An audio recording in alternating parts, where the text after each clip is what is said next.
Few ghost stories of the early 20th century are as quietly tragic and introspective as The Shell of Sense. Its author, Olivia Howard Dunbar, was a New England writer and early feminist whose work often explored love, consciousness, and the veil between the living and the dead. Published in 1908, this story stands apart from the Gothic horrors of its time. It is not about revenge or fear, but about perception, how emotion can survive even after life ends, and how the dead might envy the living's power to feel. You are listening to The Shell of Sense, a short story by Olivia Howard Dunbar, first published in 1908.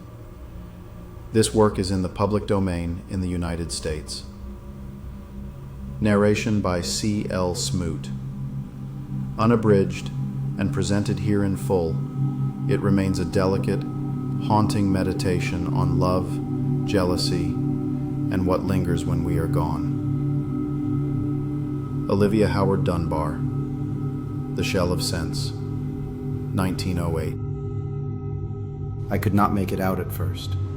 I had been sitting still, or perhaps I had been moving, in a vague sort of way for what seemed a long time. I had a confused consciousness of light and sound and the passage of people, yet I was curiously detached from all of it.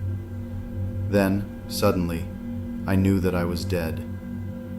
The knowledge came quietly, with neither terror nor surprise. It seemed natural, inevitable, like everything else that had ever happened to me. But my sense of detachment increased.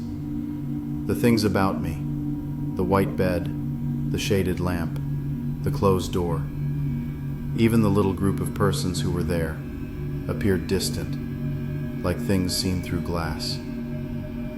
They were real, yet I was no longer among them. I tried to speak, to say that I was still there, still alive in some way, but no sound passed my lips. I tried to touch the hand that lay nearest mine, my sister's hand, but my fingers made no impression. It was as though I had been suddenly thrust outside the world, left watching from the dark.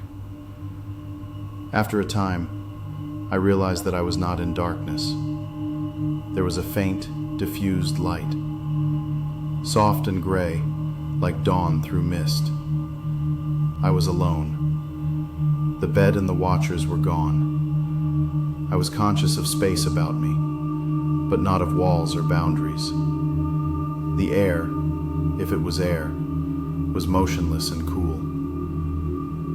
I began to wonder what would happen next.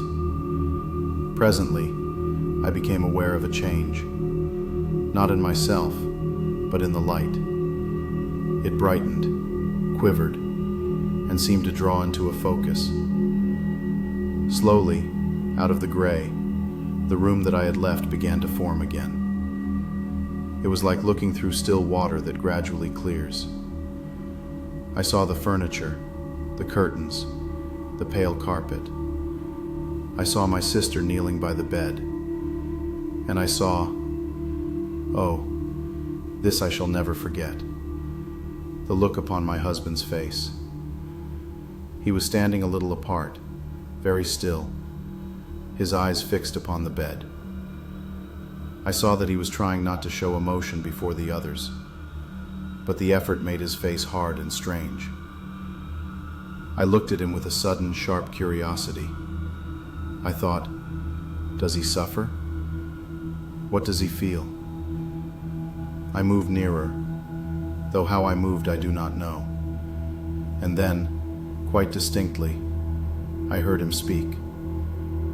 He said, "It is better so." No one answered. Then, after a pause, he said again, in that same quiet, constrained voice, "It is better so." I looked at my sister. She was weeping softly. I looked back at him. He was not weeping. Something within me, some remnant of the old human self, stirred and cried out. I had loved him very much. I had thought he loved me. Was this all he felt? This relief? I leaned closer, searching his face, and then I saw that another woman was standing near him. She had entered quietly. None of the others had noticed her yet. She stood beside him, a little behind, and looked down upon the bed.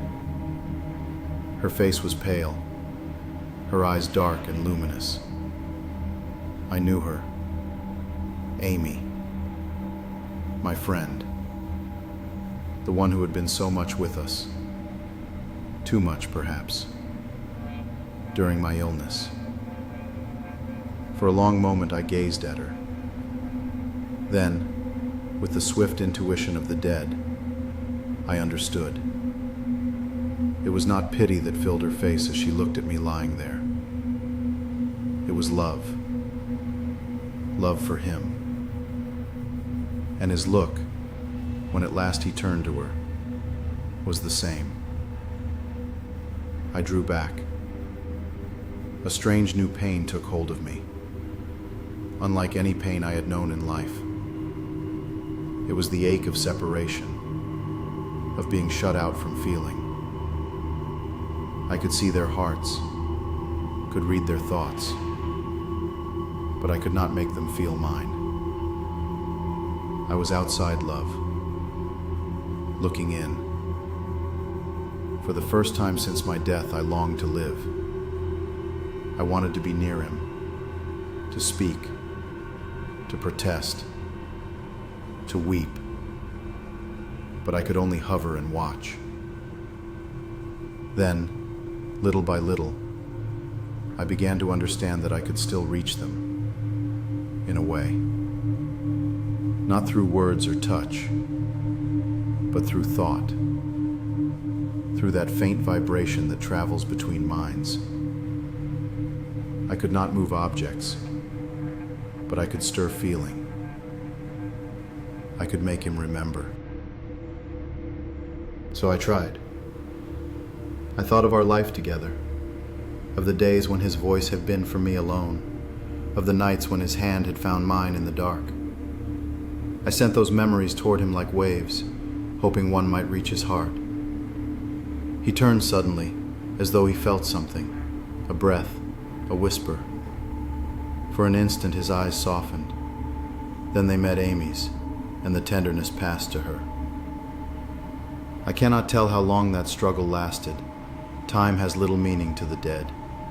But slowly I felt myself growing weaker, more remote.